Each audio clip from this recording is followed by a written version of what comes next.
जाऊंगा मदीना, जाऊंगा मदीना, जाऊंगा मदीना, जाऊंगा मदीना। चूमूंगा इन आँखों से, चूमूंगा इन आँखों से वो जन्नत का नगीना। जाऊंगा मदीना, जाऊंगा मदीना।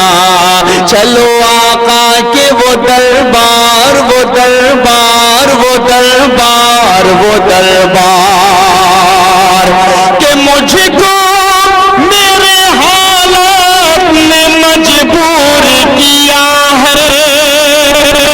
एक मतलब कह दीजिए सुभान अल्लाह। मुझको मेरे हालात ने मजबूर किया है। फुरकत ने आका तेरी रंजूर किया है। इस आईने दिल को बहुत चूर किया है। ऐ काश के हो पारे, ऐ काश के हो पारे मेरा टूटा सफीना। जाऊंगा मदीना, जाऊंगा मदीना, जाऊंगा मदीना, जाऊंगा मदीना। असदुल आज़मी साहिब बहुत देर से हम सबको महसूस कर रहे थे। बिला किसी तमहीद व ताख़ीर के में उस्तादुल असातिज़ा दारुल उलूम वक्फ देवबंद के सदर मुफ्ती, फसाहत व बलागत के मालिक कादिरुल कलाम जनाब हज़रत मौलाना मुफ्ती एहसान साहिब मद्दज़िल्लहुल आली से दरख्वास्त करता हूँ कि अपने मवाइज़े हसना से हम सबको मुस्तफ़ीज़ फरमाए। सामने जो हजरात खड़े हैं, मेरी उनसे दरख्वास्त है कि हज़रत बयान फरमाने वाले हैं, आप पिंडाल में तशरीफ़ ले आए। अल्हम्दुलिल्लाहि रब्बिल आलमीन वस्सलातु वस्सलामु अला नबिय्यिल अमीन व अला आलिहि व सहबिहि व मन तबिअहुम बिइहसानिन इला यौमिद्दीन। अऊज़ु बिल्लाहि मिनश शैतानिर रजीम। बिस्मिल्लाहिर रहमानिर रहीम। मुहम्मदुर रसूलुल्लाह वल्लज़ीना मअहु अशिद्दाउ अलल कुफ़्फ़ारि रुहमाउ बैनहुम तराहुम रुक्अन सुज्जदन यब्तगून फ़ज़लन मिनल्लाहि व रिज़वाना। हज़रात मोहतरमीन, आज इस जलसे की फ़ज़ा इंतहाई दर्जे और चारों तरफ से सोगवार नज़र आती है। अजीब व गरीब सूरत हाल है। अल्लाह रब्बुल इज़्ज़त का एक इस कायनात को, इस दुनिया को चलाने का एक निज़ाम है। इस दुनिया के अंदर हज़रत सैयदना आदम अलैहिस्सलातु वस्सलाम जैसे पैगंबर आए, जिनकी तरफ निस्बत करते हुए हम सारी दुनिया के लोगों को आदमी कहते हैं।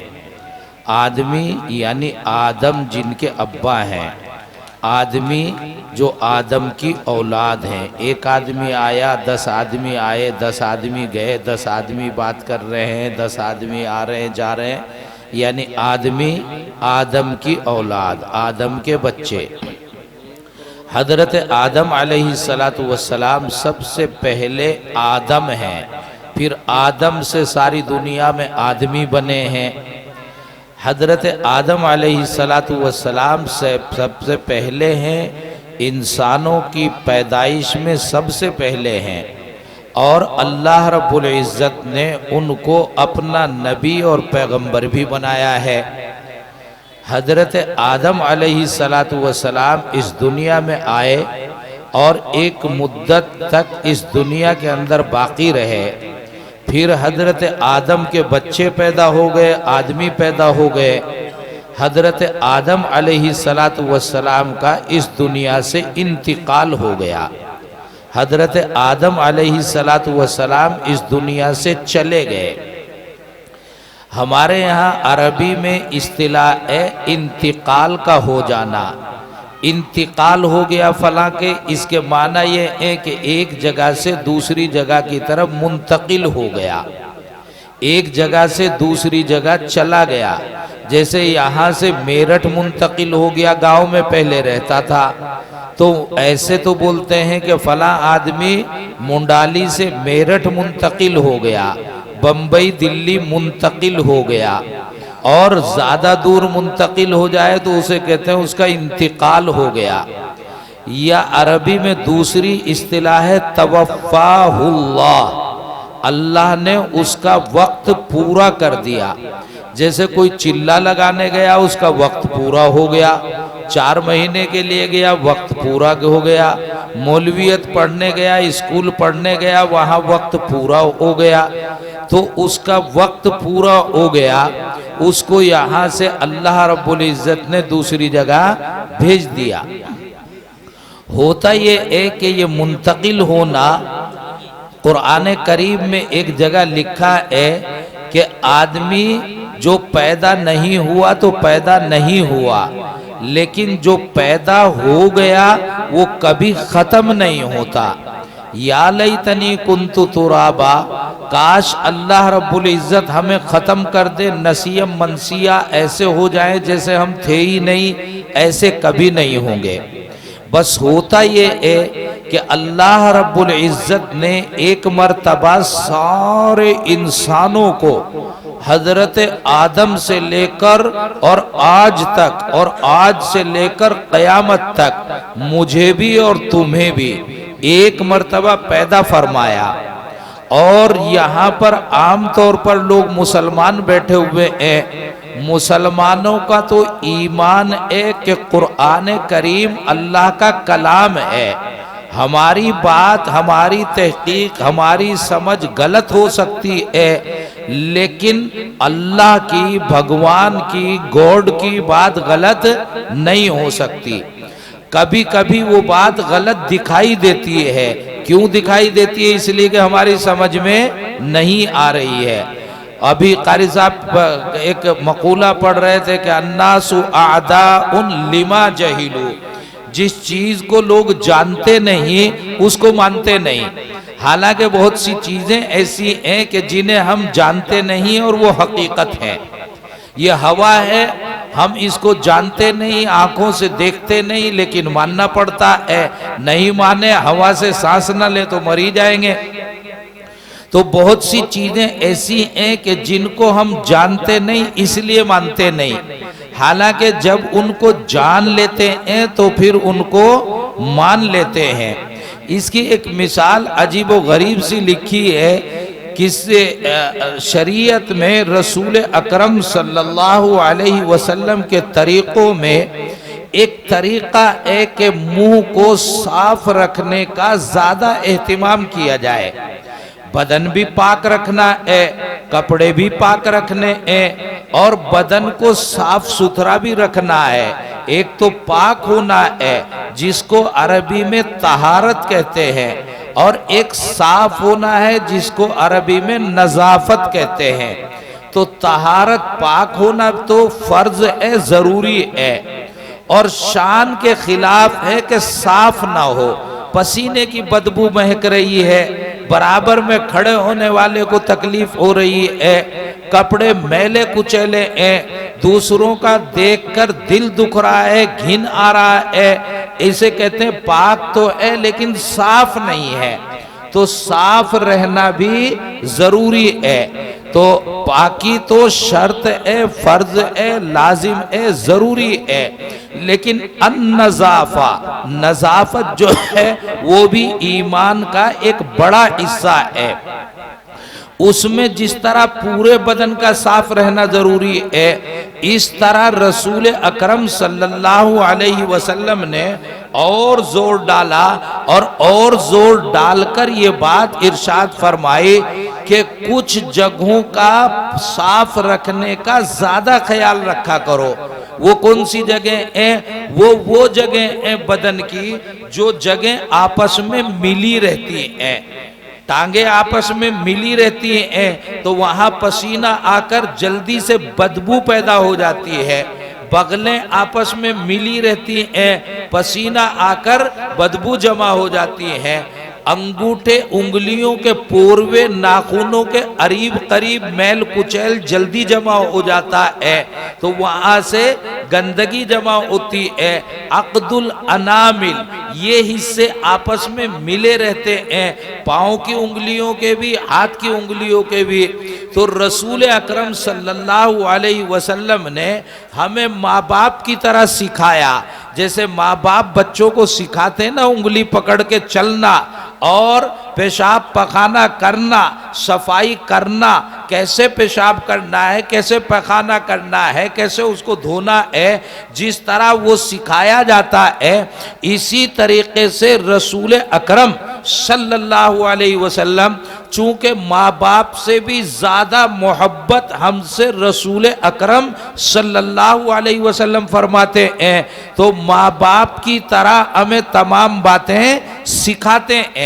तो आप सल्लल्लाहु अलैहि वसल्लम ने सिखाया कि तुम अपने इन हिस्सों को साफ रखने का ज़्यादा ख्याल किया करो।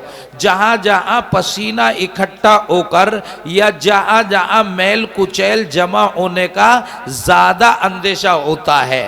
फिर और आगे बढ़े रसूल अकरम सल्लल्लाहु अलैहि वसल्लम और इरशाद फरमाया कि मुंह को साफ रखने का ज़्यादा एहतिमाम किया जाए। मुंह को साफ रखने का ज़्यादा एहतिमाम कैसे होगा?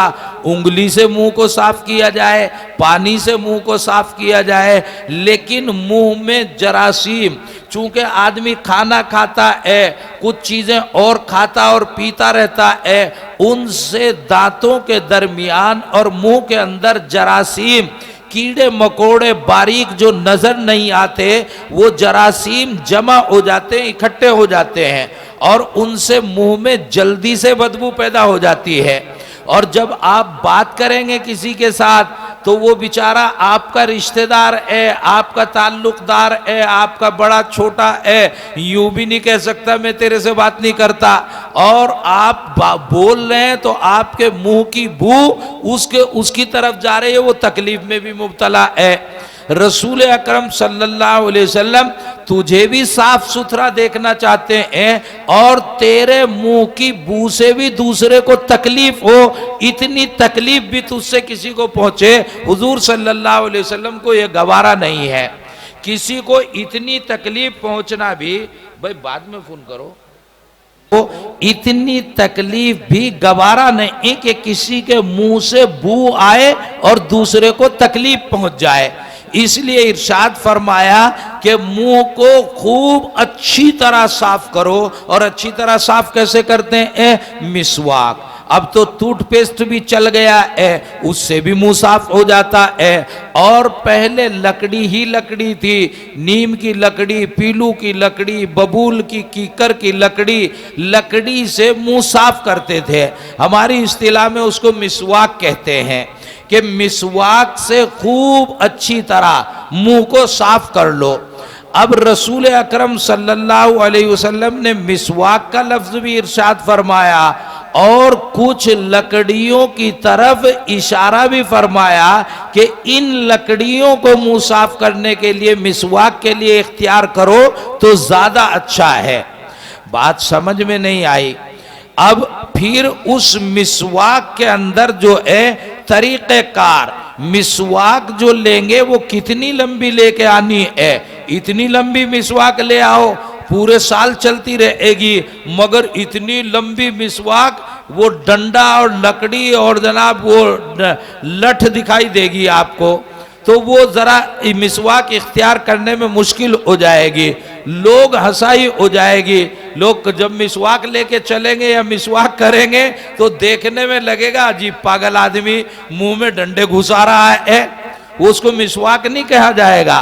तो ऐसा पागल भी ना लगे, इसलिए रसूल अकरम सल्लल्लाहु अलैहि वसल्लम का तरीका है कि जब मिसवाक लो तो उसकी लंबाई एक बालिश्त होनी चाहिए, ये इतनी एक बालिश्त उसकी लंबाई होनी चाहिए। और इस मिसवाक को करो, मिसवाक करते करते उसके रेशे टूटते रहेंगे, वो दिन ब दिन छोटी होती चली जाएगी। तो छोटी होते होते जब वो 4 अंगुष्ठ 4 उंगलियों के बराबर इतनी बच जाए तो फिर उस मिसवाक को फेंक दो। अगर 10 रुपए की मिसवाक ली थी तो अभी 2.5 रुपए की तो बच रही है ना, चौथाई। और चौथाई से कहते हैं कि अब मुंह साफ नहीं करना, अब फेंक दो, 2.5 रुपए फेंक दो। हालांकि हुजूर इधर फरमाते हैं कि 1 पैसा भी जाये नहीं करना, पैसा सही इस्तेमाल होना चाहिए। जाये करना, इसराफ करना, बेजा खर्च करना गलत बात है। इधर फरमाते हैं कि 2.5 रुपए की मिसवाक फेंक दो। तो इस मिसवाक में तरीका है, और जब मिसवाक करो तो मिसवाक करने के बाद जिस हिस्से से दांत साफ किए उस हिस्से को यूं ऊपर की तरफ रखो और यूं मिसवाक खड़ी कर दो। अगले टाइम फिर उठाओगे, फिर मुंह साफ करो, जिधर से मुंह साफ किया है ब्रश है उसको ऊपर और दूसरा हिस्सा नीचे खड़ी करके मिसवाक रखो। पड़ी नहीं रखो और उल्टी ना रखो कि आपके मुंह में जो हिस्सा जाता है वो नीचे की तरफ हो। चाहे कितनी ही साफ जगह पर आप मिसवाक रख रहे हो, लेकिन उसको खड़ी रखो, पड़ी न रखो, सीधी रखो। यानी मिसवाक वाला हिस्सा जिधर से मुंह साफ किया वो ऊपर, दूसरा हिस्सा नीचे। तो तरीके हैं। एक मिसवाक यानी मुंह साफ करना, उसके लिए लकड़ी हो, उसके लिए एक बालिश तो हो, उसके लिए जो है ऐसे दरख्त की हो, उसके लिए जो है वो जब बच जाए चौथाई तो उसको फेंक दो, और जब जो है उसको रखो तो इस तरह रखो, कैफ मुत्तफक ना रखो। ये सारी चीजें तो एक बात थी, लेकिन बात का बतंगड़ बन गया। अब लोगों को लगे कि मौलवी जो है, मौलवी तो नाम ही उसका है जो बात को यहां से खींचे और वहां तक ले जाए। अरे भाई मुंह साफ करना, किसी भी चीज से मुंह साफ कर लो। ये हमारे प्लास्टिक के ब्रश मिलते हैं, इनसे मुंह साफ कर लो, पेस्ट से मुंह साफ कर लो, लकड़ी से 4 अंगुष्ठ बच गई उससे, और यूं रख दो या यूं रख दो, साफ जगह पे रखी है मिसवाक, इसमें क्या फर्क पड़ रहा है। तो ये बात समझ में नहीं आ रही, इसलिए ये बात अजीब सी लग रही है कि ज्यादा लंबी बहस छेड़ दी एक मुंह साफ करने पर। एक डॉक्टर साहब को इसमें लगा कि इस लंबी बहस के अंदर है क्या, जरा उसकी तहकीक करके देखता हूं। उन्होंने इस पर रिसर्च करना शुरू कर दिया। डॉक्टर साहब ने रिसर्च किया और रिसर्च के बाद तफसीलात उन्होंने लिखी। उन्होंने फरमाया कि मिसवाक जो है जब बंदा करता है तो मुंह के अंदर जो जरासीम है, हर जानदार की एक फितरत है, हर जानवर की, हर कीड़े मकोड़े की, हर चीज की एक फितरत है कि वो करता क्या है, क्या खाता है, किधर को चलता है, क्या चीज उसे पसंद है। किसी को मिठाई इतनी पसंद है कि फ्री के अगर बारात में रसगुल्ले मिल गए पता चला किलो भर उड़ा गया, और किसी को इतना कि जनाब शुगर ना हो जाए वो एक रसगुल्ला खाने को तैयार नहीं। तो किसी को कोई चीज पसंद है, किसी को कोई। तो ये जो मुंह के जरासीम है, इनकी फितरत ये है कि इनको लकड़ी बहुत पसंद है, और कसैलापन जिस लकड़ी में हो वो बहुत पसंद है। लिहाजा जब लकड़ी से मुंह साफ करते हैं, दांतों पे फिराते हैं, तो दांतों के अंदर, हलक के अंदर की तरफ जो जरासीम फंसे हुए होते हैं, वो जरासीम अपनी महबूब चीज को, उस लकड़ी की खुशबू को देखकर दौड़ते हुए भागते हैं और उस लकड़ी के उस ब्रश में जिससे मुंह साफ कर रहे थे उसमें घुस जाते हैं, और वो उसमें से निकलते नहीं।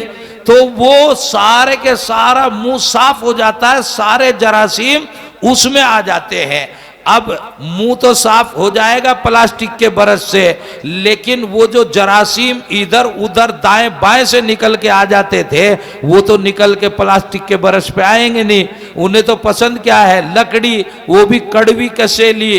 तो एक हद तक कुछ फायदा होगा ब्रश से, लेकिन पूरा फायदा नहीं पहुंचेगा। तो वो जरासीम इकट्ठे होकर मिसवाक में आ जाएंगे, मुंह साफ हो जाएगा।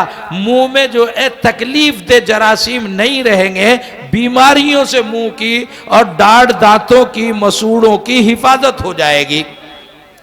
फिर वो जरासीम जो है उनकी फितरत ये है कि वो ऊपर से नीचे को भागते हैं। जब उनका मिसवाक से उसका लुआब सूखने लगता है तो वो ऊपर से नीचे की तरफ भागते हैं, ये उनकी फितरत है। अब अगर मिसवाक को पड़ी रखोगे तो नीचे भागने की जगह नहीं, और अगर उल्टी रखोगे तो भागने की जगह नहीं। वो जरासीम वहीं के वहीं मर जाएंगे। अगले टाइम आप मिसवाक करेंगे तो फिर वो जरासीम मुंह के अंदर दोबारा फिर चले जाएंगे। पहले जिंदा थे, अब मरे हुए मुंह में चले जाएंगे तो फिर नुकसान पहुंचेगा। फिर जो एक खड़ी जब मिसवाक आप रखेंगे तो बरस की जगह से सूखते ही वो जरासीम नीचे की तरफ भागेंगे, और जब वो नीचे की तरफ भागते हैं तो उनकी उम्र इतनी है, उन जरासीम की उम्र इतनी है कि जब वो मुंह से अपनी जगह से, जैसे मछली को पानी में रखो तो उसकी उम्र लंबी है, लेकिन पानी से निकाल दो तो उसकी उम्र थोड़ी सी है, चंद घंटे में मर जाएगी।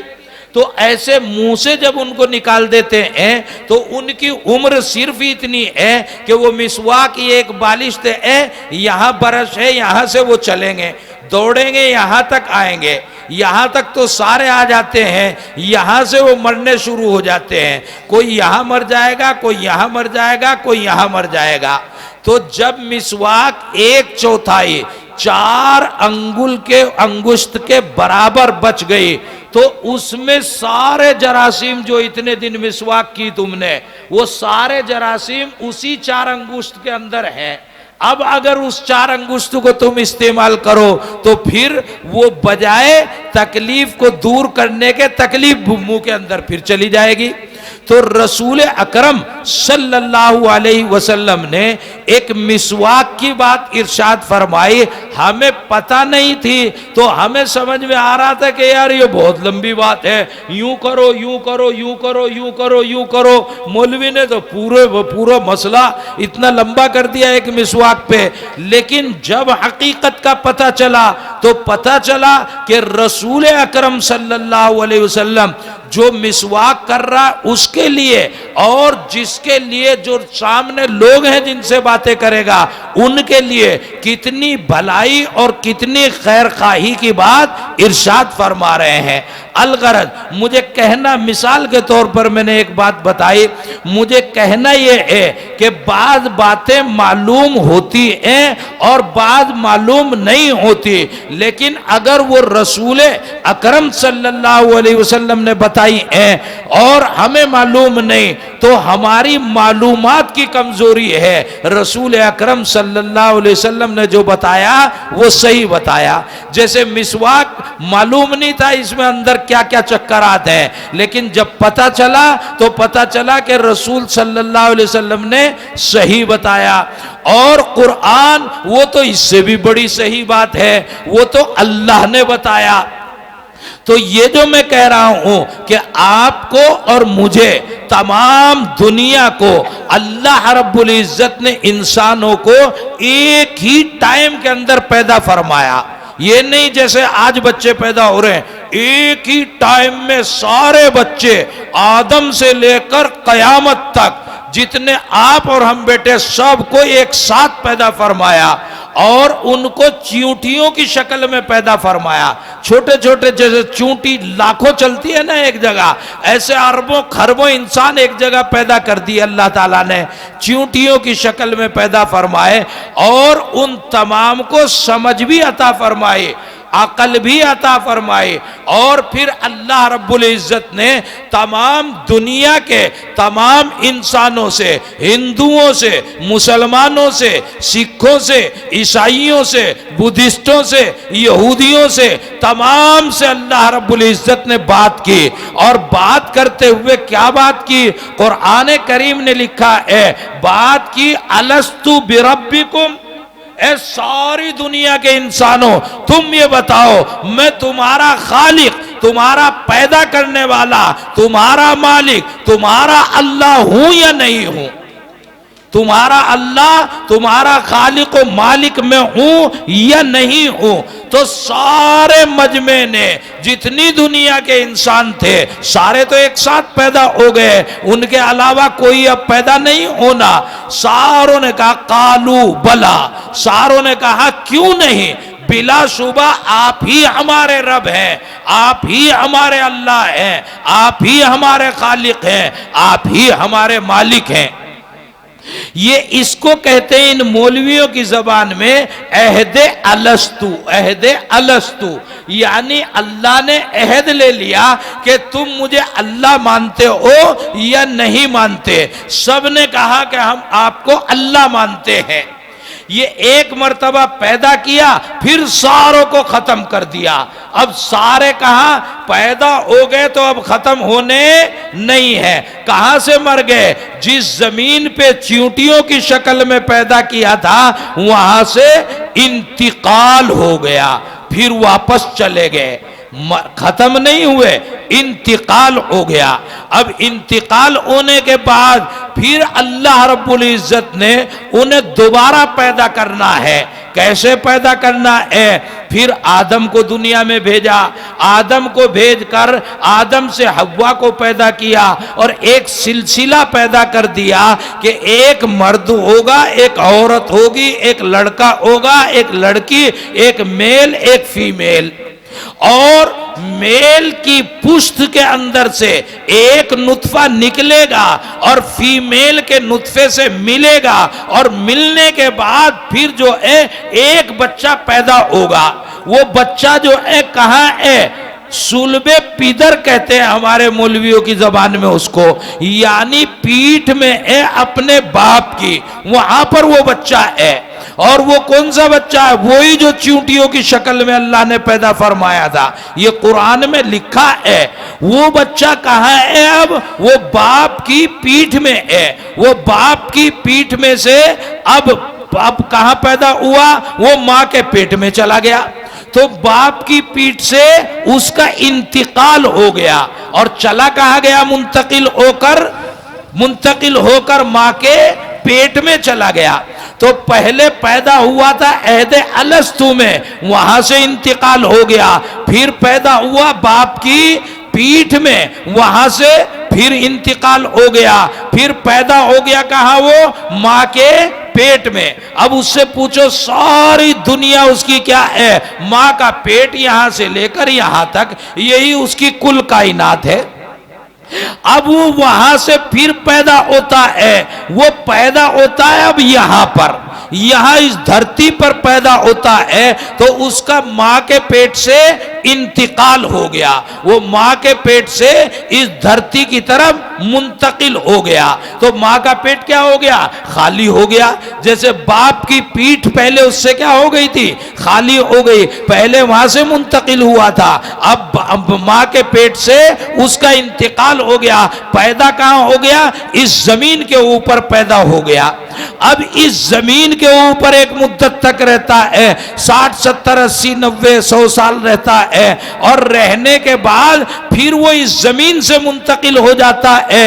अब हम क्या कहते हैं, इस जमीन से उसका इंतकाल हो गया, ये खत्म नहीं हुआ, इस जमीन से उसका इंतकाल हो गया। इंतकाल होने के बाद कहां चला जाता है, फिर वो आलमे बरज़ख में चला जाता है। हम कहते हैं कि वो कब्र में चला गया, कब्र में चला गया। वो तो जिस्म हमने दफना दिया, जिस्म हमने दफना दिया, रूह तो निकल गई ना पहले ही।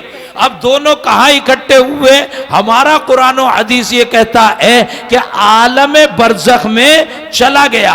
आलमे बरज़ख में वो जाने के बाद यहां से क्या, दुनिया से उसका इंतकाल हो गया और धरती के नीचे क्या हो गया, वहां पैदा हो गया। वहां हमारे इस्लाम में बताया गया, रसूल अकरम सल्लल्लाहु अलैहि वसल्लम ने बताया कि वहां जाते ही उसके पास फरिश्ते आ लेते हैं बात करने के लिए और उससे बातें करते हैं आकर, मन रब्बुक, तुम्हारा अल्लाह कौन है, और मा दीनु, तुम्हारा दीन क्या है, मन आदा, ये रसूल अकरम सल्लल्लाहु अलैहि वसल्लम तुम्हारे क्या लगते हैं। ये तीन बातें करने फरिश्ते उनके पास आते हैं। गोया वहां वो जिंदा हो गया, यहां से मर गया। वहां जिंदा ना होता फरिश्तों से बात कैसे करता? तो वहां आलम बरज़ख में वो जिंदा हो गया, यहां से उसका इंतकाल हो गया। फिर कयामत बर्पा होगी, फिर वो आलम बरज़ख से इंतकाल कर जाएगा, फिर वो आलम हश्र नश्र में पैदा हो जाएगा और वहां उसका अब आखिरी दर्जे का हिसाब किताब होगा। अब हिसाब किताब होगा। बताओ, जब भी तुझे पहले हमने दुनिया तुझे कितनी मिनट के लिए दी थी? चंद मिनट के लिए। कुछ करने के लिए ताकत दी थी? नहीं। क्यों? इसलिए कि चींटियों की शक्ल में पैदा किया था और चंद लम्हों और चंद घड़ियों के लिए पैदा किया था। बस एक ही बात की थी कि मैं तुम्हारा रब हूं या नहीं हूं। जब तो तुम्हें कुछ गलत और सही करने का मौका ही नहीं था। फिर तुम कहां आए? बाप की पीठ में। वहां जगह इतनी थोड़ी थी, वहां मक्कारियां करने का तुम्हें मौका ही नहीं था। फिर गए मां के पेट में, वहां मक्कारियां और गलतकारियां करने का कोई मौका ही नहीं था। लेकिन जब इस वाली धरती पे पैदा हुए थे तो फिर हमने तुम्हें दोनों मौके अता फरमाए थे। हदैना हुन्नजदैन, चाहे अच्छा कर ले और चाहे बुरा कर ले, लेकिन तेरे कर्मों की जजा और सजा, अच्छाई का बदला अच्छाई से और बुराई का बदला बुराई से जरूर मिलेगा।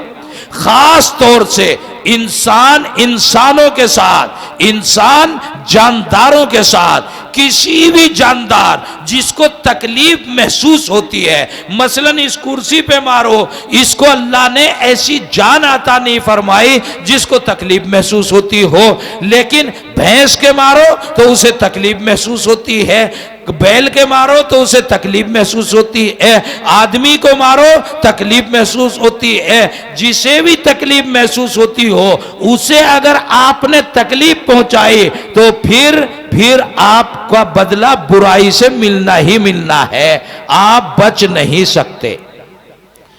माइनॉरिटी में हो या मेजॉरिटी में हो, एक दिन तुम्हें अकेले अकेले को जाके हिसाब देना है, अकेले अकेले को हिसाब देना। रसूल अकरम सल्लल्लाहु अलैहि वसल्लम ने मेजॉरिटी के माइनॉरिटी के तमाम हुकूक अलग अलग बयान फरमाए। हत्ता के आलम अरब में जब रसूल अकरम सल्लल्लाहु अलैहि वसल्लम को इस धरती की बागडोर और आपके बाद अबू बकर को, उमर को, उस्मान को, अली को रजी अल्लाह ताला अन्हुम इस जमीन की बागडोर अता फरमाई थी, बड़ी बड़ी हुकूमतें अता फरमाई थी, रसूल अकरम सल्लल्लाहु अलैहि वसल्लम की इस अक्सरियत में, इस मेजॉरिटी में, जहां चारों तरफ मुसलमान ही मुसलमान थे, मस्जिदें थी, मदरसे थे, मौलवी थे, जैसे सऊदी अरब में आज भी तुम समझते हो तो वही तो सऊदी अरब था, वही तो हिजाज था, वही तो मदीने और मक्के में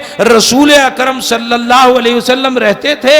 तो वहां मेजॉरिटी में थे मुसलमान, और मुसलमान नहीं, मेजॉरिटी में थे सहाबा रज़ी अल्लाह ताला अन्हुम अजमईन। वो मुसलमान जिनके मुसलमान होने की कसमें खाई जाती हैं, वो मुसलमान मेजॉरिटी में थे, बड़ी ताकत में थे।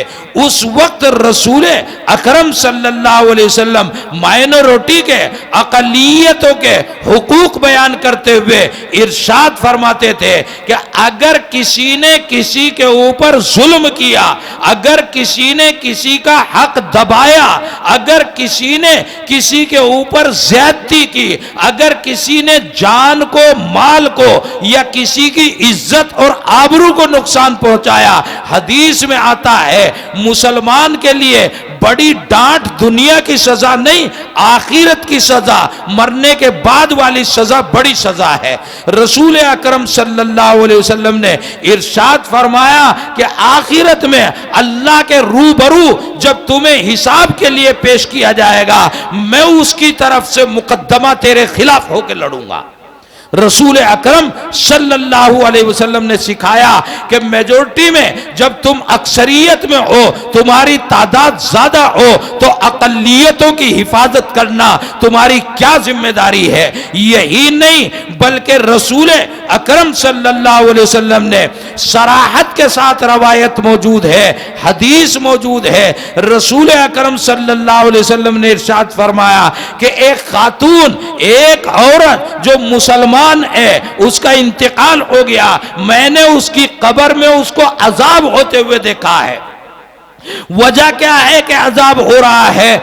फरमाया कि उसने एक बिल्ली पाल रखी थी और बिल्ली को उसने परेशान किया, उसके ऊपर जुल्म किया, ना तो उसको खाना दिया, ना उसको पीना दिया और ना उसको आजाद किया कि वो अपने तौर से कीड़े मकोड़े और जरूरत की चीजें खाती फिरती।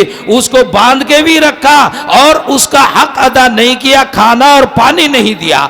वो भूख और प्यास की शिद्दत से मर गई। इस बिल्ली पर जो उसने जुल्म किया, इस जानदार को जो सताया और जो तकलीफ पहुंचाई, उसकी वजह से अल्लाह ताला उसे कब्र में अजाब अता फरमा रहे हैं, कब्र में उसका अजाब हो रहा है।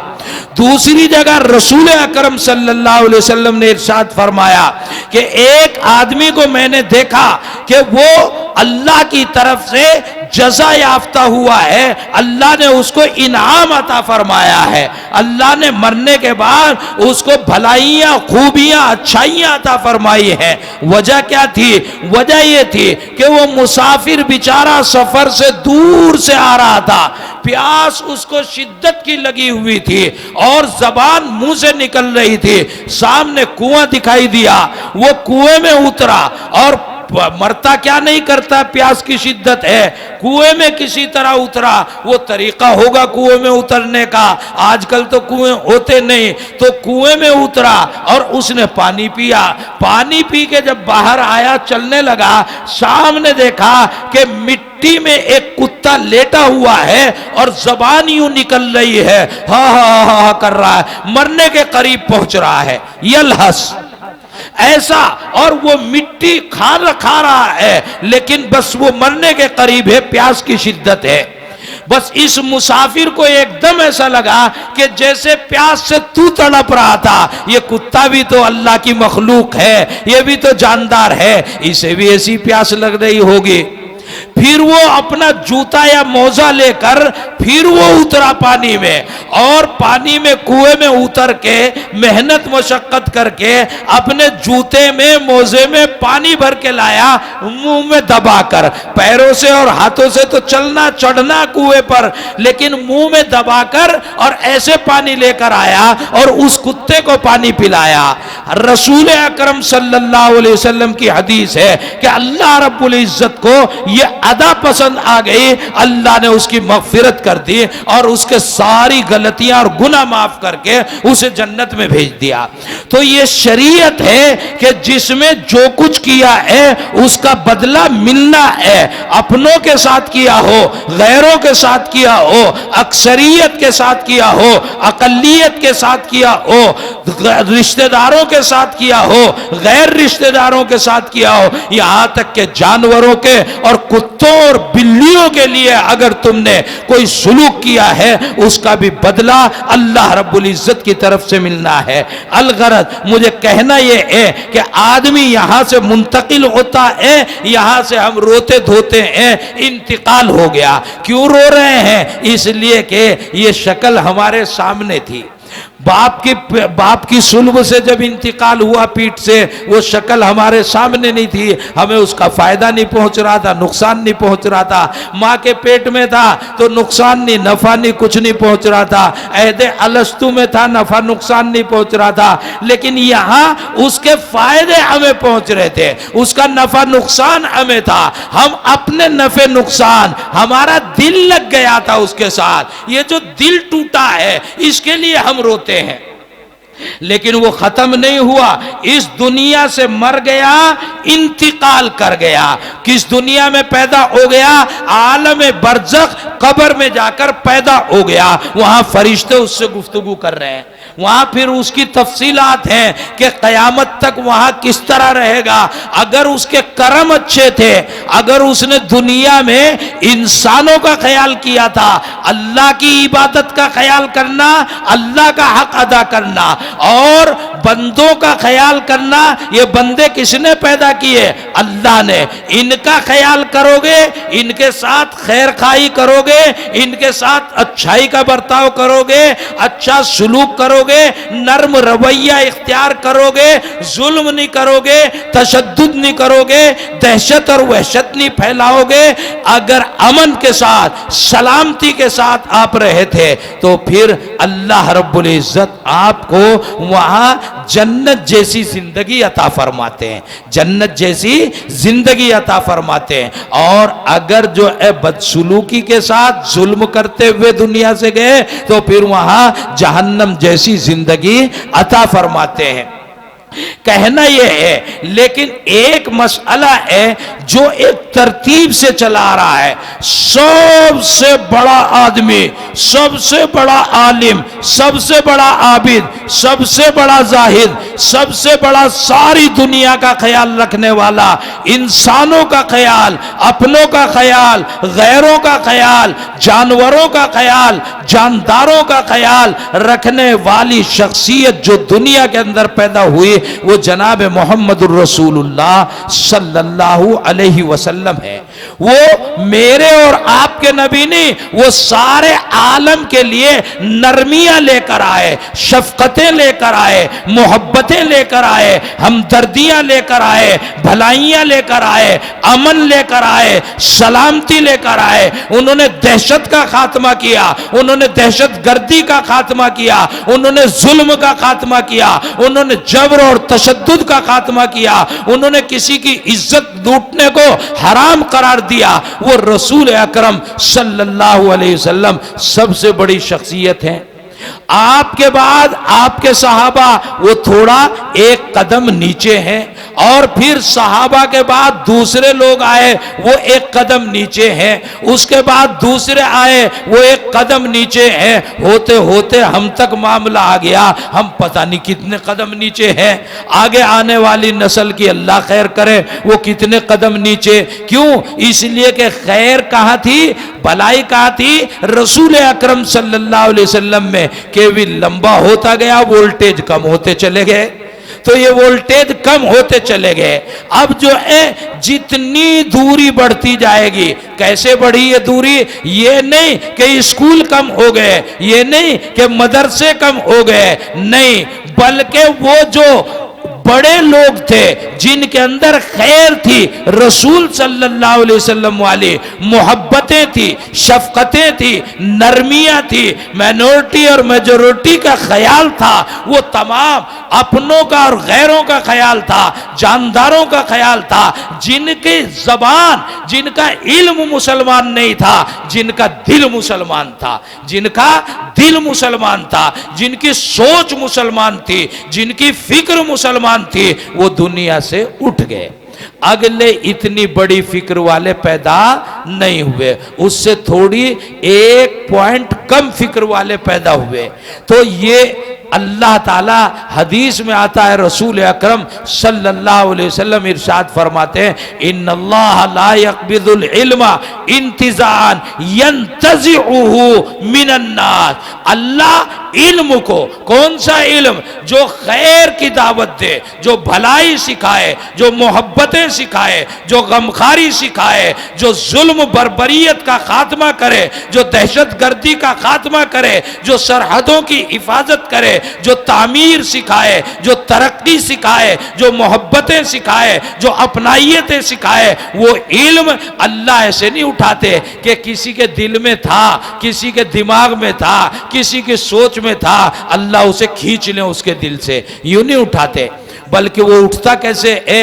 बस उस दर्जे का आदमी इस दुनिया से चला जाता है और उस दर्जे का फिर पैदा होता नहीं। इल्म में उससे बड़ा पैदा हो सकता है जो मरा हो वो हाफिजी हो, और जो पैदा हुआ हो मौलवी हो सकता है जो मरा हो वो 10वीं क्लास पढ़ा लिखा हो, और जो पैदा हुआ वो 12वीं क्लास पढ़ ले, वो इंजीनियर बन जाए, वो IAS IPS बन जाए, लेकिन उसके दिल के अंदर मजमूई तौर पर ऐसी खैर, ऐसी भलाई जो दिलों के अंदर होती है, वो दिलों के अंदर वाली नहीं होगी। जो अमन हमारे से पहली दुनिया के अंदर था, वो अमन हम अपनी दुनिया में नहीं देख रहे हैं। और जो अमन हमारी दुनिया में है, सारी सहूलतों के बावजूद, वो आने वाली दुनिया में आपको नहीं मिलेगा। आपको क्या मिलता, हमें क्या मिलता, हम तो होंगे ही नहीं, आने वालों को नहीं मिलेगा। पहले जो अमन था, जो सुकून था, जो राहत थी, देखो कहते हैं, मसल मशहूर है कि पैसों से दवाएं तो खरीद सकते हैं लेकिन शिफा नहीं खरीदी जाती, और पैसों से गोलियां तो खरीद सकते हैं, बिस्तरे और सोफे और जनाब बड़े बड़े बेड और डल्लब के गद्दे तो खरीद सकते हैं, मगर नींद नहीं खरीदी जाती। सुकून जो है अलग चीज का नाम है। वो जो सुकून था, वो सुकून जो पहलों को मयस्सर था, वो अब मयस्सर नहीं। तो हदीस में आता है कि इन्नल्लाह ला यक़बिदुल इल्मा, इस खैर को अल्लाह ताला यूं दिलों से नहीं खींचते, वलाकिन यक़बिदुहु बिक़ब्दिल उलमा, उस दर्जे के लोग इस दुनिया से उठ जाते हैं और फिर वो दर्जा कम होता चला जाता है। ये अजीबो गरीब खबर सुनाते हुए, कहते हुए कलेजा मुंह को आता है। इस इलाके की खुसूसियत के साथ और बिल उमूम इस पूरी मिल्लत के लिए अल्लाह रब्बुल इज्जत ने जिन उलमा को खैर के साथ पैदा फरमाया, जिन उलमा को नरमियों के और भलाइयों के लिए पैदा फरमाया, उनमें अहम नाम शफीकुल उम्मत हजरत मौलाना हकीम शाह अब्दुल्ला मुगीसी साहब, कहते हुए भी कलेजा मुंह को आता है, नव्वर अल्लाहु मरकदहु व बर्रद मस्जाहु, वो आज हमारे दरमियान से रुखसत हो गए हैं, अल्लाह रब्बुल इज्जत को प्यारे हो गए हैं। इस दुनिया से उस दूसरी दुनिया आलम बरज़ख की तरफ मुंतकिल हो गए हैं, उनका इंतकाल हो गया है। अब जो है इस इंतकाल से क्या तकलीफ है? तकलीफ वो है कि जो नरमी, जो सोच, जो फिक्र अल्लाह रब्बुल इज्जत ने उन्हें अता फरमाई थी, अब वो सोच वाला पैदा नहीं होता। हालांकि वो एक मौलवी थे, हजारों मौलवी उन्होंने पैदा कर दिए, लेकिन हजार एक तरफ और अकेला एक तरफ। उनकी दुआओं में, उनके जुमलों में, उनके इशारों में जो असर अल्लाह रब्बुल इज्जत ने रखा, वो बाद वालों को मैसर नहीं आता था। मेरे तो बड़े करीबी रवाबित हजरत नव्वर अल्लाहु मरकदहु, उनके साहबजादों से, उनके पोतों से बड़े करीबी रवाबित रहे हैं और अल्लाह रब्बुल इज्जत बाकी रखे। लेकिन बिलखुसूस इस इलाके के अंदर जो उन्होंने आबियारी की है, जो इब्तिदा से इंतहा तक मेहनत और जिद्दोजहद की है, ये पोस्टर मेरे सामने लगा हुआ है। सरपरस्त आला इस इदारे के हजरत अलहाज मौलाना अब्दुल्ला मुगीसी, खलीफे अजल हजरत मौलाना अलीमिया नदवी रहमतुल्लाह अलैह, आज हजरत मौलाना अब्दुल्ला साहब को भी हम कह रहे हैं रहमतुल्लाह अलैह, रहमतुल्लाह अलैह। दुआ करो, मैंने जो बातें जेल में आपको कह दी हैं, उन बातों को समझने और उन पर अमल करने की कोशिश करें। हजरत के अंदर भी अल्लाह रब्बुल इज्जत ने बहुत सी सिफतों के साथ एक बड़ी सिफत रखी थी। हिंदू मुस्लिम सिख ईसाई भाईचारे के वो बहुत बड़े अलंबारदार थे और उनके जबान के अंदर चाशनी और नरमी बहुत हुआ करती थी। अगर वो कभी किसी को डांटते भी थे तो उस डांटने भी नरमी का कोई ना कोई अंदाज होता था। डांट दिया, अरे परे को हट, तू भी सर पे चढ़ा आ रहा, कुछ भी बेतकल्लुफी में कह देते। वो अब्बा थे ना हम सब के, इतनी बड़ी उम्र के थे और सारे मौलवियों के और सारे मास्टरों के वो उस्ताद थे। वो तो इतने बड़े उम्र के आदमी थे, सभी के अब्बा थे, तो वो डांटते भी थे ना किसी को, तो उसमें भी कोई ऐसी झलक उनकी होती थी कि प्यार और मोहब्बत टपकती थी। अपनाइयतें निछावर करके गए हैं, वो अपनाइयतें अगर हजरत मौलाना मौलाना नव्वर अल्लाह मरकदहू से आपको कोई ताल्लुक रहा हो, या आज आपका ज़मीर किसी ताल्लुक का पता देता हो, आपका दिल किसी ताल्लुक का पता देता हो, तो अपनों के दरमियान, गैरों के दरमियान, इंसानों के दरमियान, जानदारों के दरमियान अपनायतें पैदा करो, मोहब्बतें पैदा करो, कीना, कपट, हसद, बुग़्ज़, अदावत, उनका खात्मा करो। यही मकसूद फितरत है, यही रमज़े सुलेमानी, उखुव्वत की जहांगीरी। उखुव्वत कहते हैं भाईचारे को, मोहब्बत की फरावानी, फरावानी कहते हैं यानी मोहब्बत का सारी जनता के लिए आम होना, सारी दुनिया के लिए आम होना। और इससे आगे बढ़कर भाई भाई से लड़ रहा है, और भतीजा चचा से लड़ रहा है, और पोते दादा से लड़ रहे हैं, और शोहर बीवी से लड़ रहा है, और बीवी शोहर से लड़ रही है, और जनाब महल्लेदार से लड़ रहा है। कहीं तलाक हो रही है, कहीं मुकदमे हो रहे हैं, कहीं पैसा एक दूसरे का दबा रहा है, कहीं खेत एक दूसरे का दबा रहा है। बस जिसे मौका नहीं फंसा वही बढ़िया है, और जिसे मौका फंस गया तो वो जनाब बाज नहीं आ रहा है। इसे मुसलमान होना कहते नहीं, कहते रहो तुम कि हम मुसलमान हैं, मगर इसे मुसलमान होना कहते नहीं। बस ये तो वोटर लिस्ट में नाम लिखा हुआ कि मुसलमान है। जब हम ऐसा करें और वोटर लिस्ट में हमारा नाम मुसलमान भी लिखा हुआ हो, तो हमारे बिरादरान वतन, हमारे हिंदू भाई, सिख भाई और जनाब ईसाई जो भी हमारे साथ में रहन सहन जिनका है,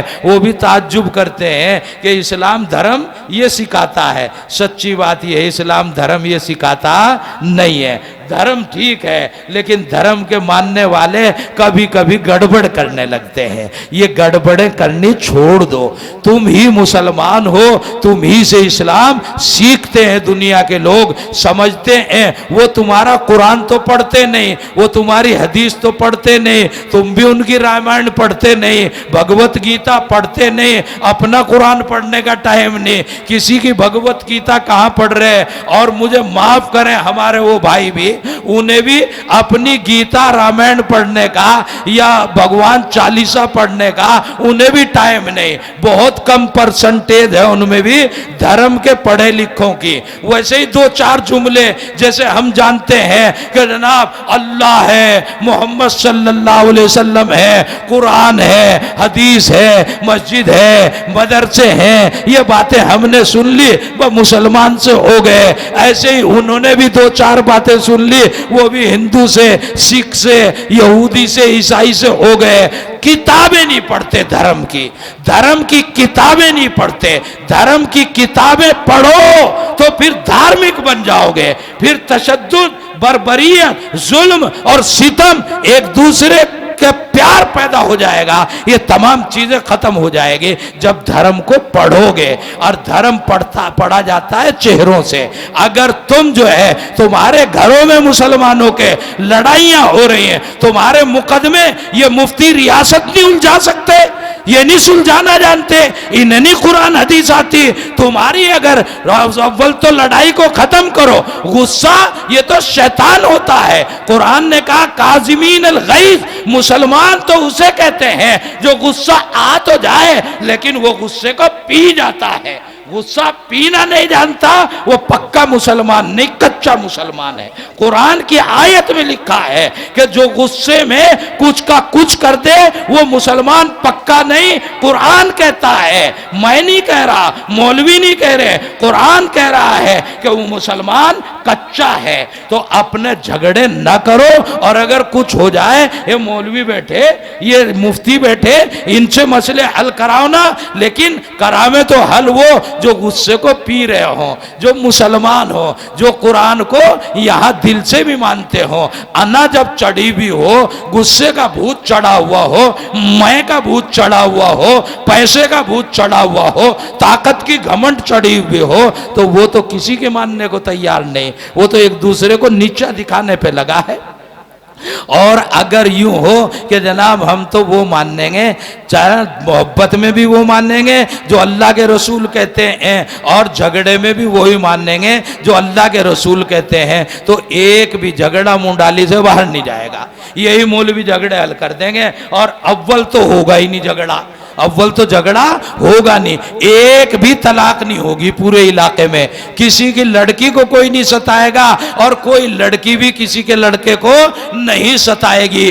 तो ये तमाम चीजें ये खत्म करो, पक्के मुसलमान हो जाओ। तुम्हें देख देख के दुनिया समझती है कि मुसलमान ऐसे ही होते होंगे, वह मुसलमान सही सही हो जाओ। हमारे मौलाना तो इस तरह की तकरीर, जो आखिर में मैं जुमले कह रहा हूं, इस तरह की तकरीर यानी लंबी तकरीर ना करके जो हासिल होता था बहस का, वो समझा दिया करते थे चंद जुमलों में। चंद जुमले होते थे उनके, लेकिन पूरे कुरान और हदीस का नचोड़ होता था। वह ऐसे रहो कि दुनिया देख के तुम्हें यूं तो समझ ले कि मुसलमान है ये है, ऐसे न रहो कि दुनिया देख के समझे कि कोई कसाई आ गया।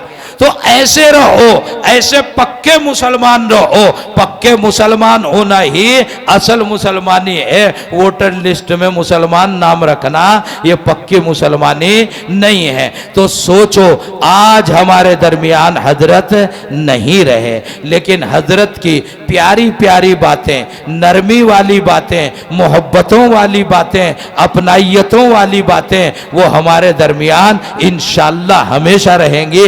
हम उन्हें दामन से लपेट के रखेंगे, समेट के रखेंगे, उनके नक्शे कदम पर चलने की कोशिश करेंगे। तमाम लोग दुआ करें अल्लाह रब्बुल इज्जत ये आज सरपरस्त आला हजरत वाला नव्वरल्लाहु मरकदहू नहीं रहे, अल्लाह इस मदरसे को, अल्लाह इस मदरसे की आबियारी के लिए मजबूत सरपरस्ती और हमेशा के लिए मजबूत से मजबूत सरपरस्ती अता फरमाए। हजरत जैसे चाहते थे इस तरह इदारा चलता रहे, मजबूत सरपरस्ती अल्लाह रब्बुल इज्जत इस मदरसे को अता फरमाए। इसी तरह अल्लाह रब्बुल इज्जत हजरत के घर को, हजरत के घराने को, हजरत के बच्चों को, हजरत के पोतों को, हजरत के नवासों को, हजरत के मुताल्लिकीन जो उनके अहले खाना है, घर वाले हैं, अल्लाह दुनिया और आखिरत के दरवाजे उनके लिए रहमतों और बरकतों के दरवाजे खोल दे। उन्हें खूब इज्जत अता फरमाए, उन्हें खूब मालदारी अता फरमाए, उन्हें खूब अल्लाह रब्बुल इज्जत ताकतें अता फरमाए, मजबूत इल्म अता फरमाए, मजबूत असर और मजबूत रुसूख अल्लाह रब्बुल इज्जत अता फरमाए। अल्लाह रब्बुल इज्जत अजराड़े के मदरसे के लिए हिफाजत तमाम के फैसले फरमाए, उसे तरक्की की जमानत अल्लाह रब्बुल इज्जत अता फरमाए, जिसकी आबियारी हजरत ने जिंदगी भर बराए रास्त फरमाई थी। इलाके के सारे मदरसे, इलाके की तंजीमें तमाम जिनकी तरफ हजरत तवज्जो देते थे, अल्लाह सब की निगहबानी फरमाए। हजरत के खुलफा जो हजरत के खलीफा हजरात हैं, अल्लाह रब्बुल इज्जत उनकी हिफाजत फरमाए, उन्हें बामे उरूज अता फरमाए। और इस सब से आगे बढ़कर अल्लाह रब्बुल इज्जत हजरत की कब्र को नूर से मनव्वर फरमाए। अल्लाह रब्बुल इज्जत वहां की राहतें अता फरमाए, करवट करवट चैन अता फरमाए, करवट करवट सुकून अता फरमाए। अल्लाह रब्बुल इज्जत उनकी तकसीरात को अपने रहमो करम से माफ फरमाए। अल्लाह रब्बुल इज्जत उनकी तमाम अदाओं को, तमाम नेकियों को बेहद हिसाब एक की कई कई गोना करके उन्हें अता फरमाए। अल्लाह रब्बुल इज्जत उनकी कब्र में जन्नत की खिड़की अता फरमाए, जन्नत निशा उनकी कब्र को बनाए। अल्लाह रब्बुल इज्जत दायमी जिंदगी में उनको हर तरह से करवट करवट, बाल बाल राहतें अता फरमाए। अल्लाह रब्बुल इज्जत यहाँ जो राहतें उनको आपने दी है, अल्लाह हम ही दुनिया वाले क्या राहतें, क्या सुकून दे सकते थे, अब तो वो आप ही के पास है। अल्लाह इससे कहीं ज्यादा राहतें उन्हें अता फरमा। वमा अलैना इल्लल बलागुल मुबीन।